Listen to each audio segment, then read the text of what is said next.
Assalamualaikum warahmatullahi wabarakatuh.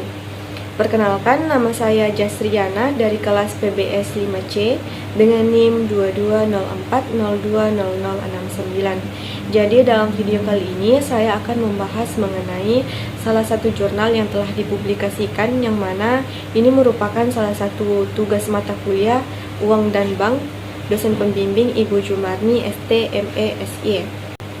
Jadi judul jurnal yang akan saya bahas yaitu pengaruh kurs rupiah, inflasi, dan suku bunga Bank Indonesia terhadap harga saham, yang mana penelitian ini dilakukan oleh Vika Aristiana dan Didin Hikmah Perkasa.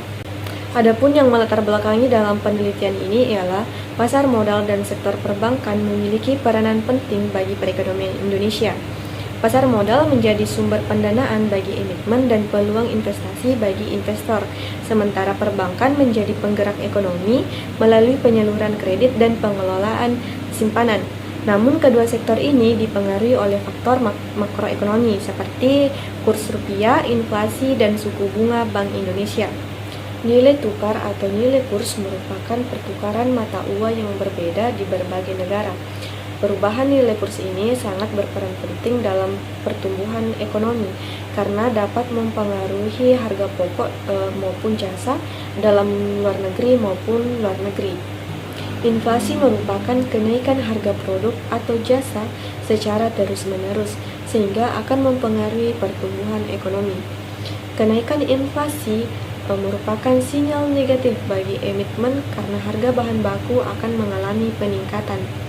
Jika bahan baku naik, maka harga produksi juga akan naik, diikuti oleh kenaikan harga produk, sehingga akan terjadi penurunan laba perusahaan.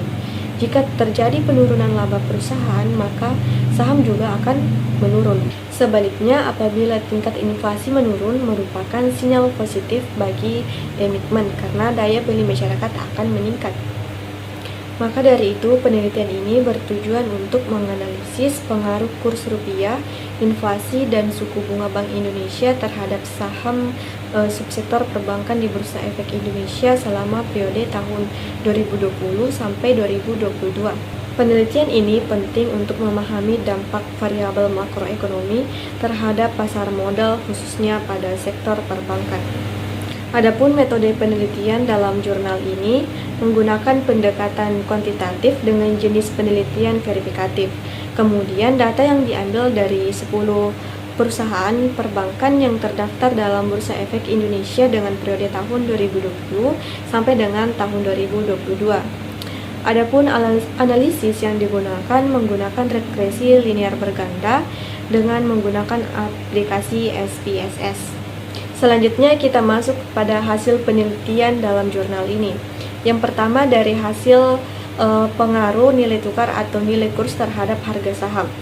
Dari hasil uji hipotesis yang telah dilakukan membuktikan bahwa nilai tukar atau nilai kurs berpengaruh secara positif terhadap harga saham perusahaan di subsektor perbankan yang terdaftar di Bursa Efek Indonesia periode tahun 2020 sampai dengan periode 2022. Nilai tukar atau nilai kurs memiliki kemampuan yang sama dengan harga saham di perusahaan subsektor perbankan yang terdaftar di Bursa Efek Indonesia periode tahun 2020 sampai dengan 2022. Yang kedua, pengaruh inflasi terhadap harga saham. Setelah dilakukan analisis uji linear berganda, hasil menunjukkan negatif pada variabel inflasi terhadap harga saham pada perusahaan di subsektor perbankan yang terdaftar di Bursa Efek Indonesia periode 2020 sampai dengan 2022. Ini menunjukkan bahwa inflasi tidak memiliki kemampuan yang sesuai dengan harga saham yang terdaftar di Bursa Efek Indonesia. Selanjutnya yang ketiga, pengaruh suku bunga Bank Indonesia atau BI rate terhadap harga saham. Setelah dilakukan uji analisis linear berganda menunjukkan hasil yang negatif pada variabel suku bunga Bank Indonesia terhadap harga saham pada perusahaan di subsektor perbankan yang terdaftar di Bursa Efek Indonesia periode tahun 2020 sampai dengan periode 2022. Jadi kesimpulan pada penelitian ini, yang pertama, nilai kurs berpengaruh positif terhadap harga saham. Yang kedua, inflasi berpengaruh negatif terhadap harga saham. Yang terakhir, suku bunga atau BI rate berpengaruh negatif terhadap harga saham. Selanjutnya, ada pun saran dari penulis agar penelitian mendatang untuk mencakup berbagai jenis perusahaan di luar sektor perbankan agar lebih representatif, dan perlu menambahkan variabel makroekonomi lainnya untuk memperkaya analisis. Selanjutnya, saya akan membandingkan jurnal yang saya review dengan jurnal yang direview oleh teman kelompok saya. Yang pertama dari Sasmita. Di sini saya akan membandingkan secara garis besar. Nah, Sasmita ini mengambil jurnal dengan judul Partisipasi Bank Indonesia dalam Pengaturan Digitalisasi di Sistem Pembayaran Indonesia.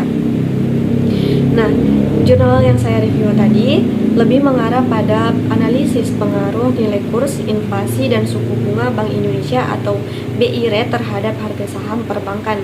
Sedangkan jurnal yang direview Sasmita lebih menyoroti peran teknologi dan inovasi dalam mendukung stabilitas sistem keuangan secara luas.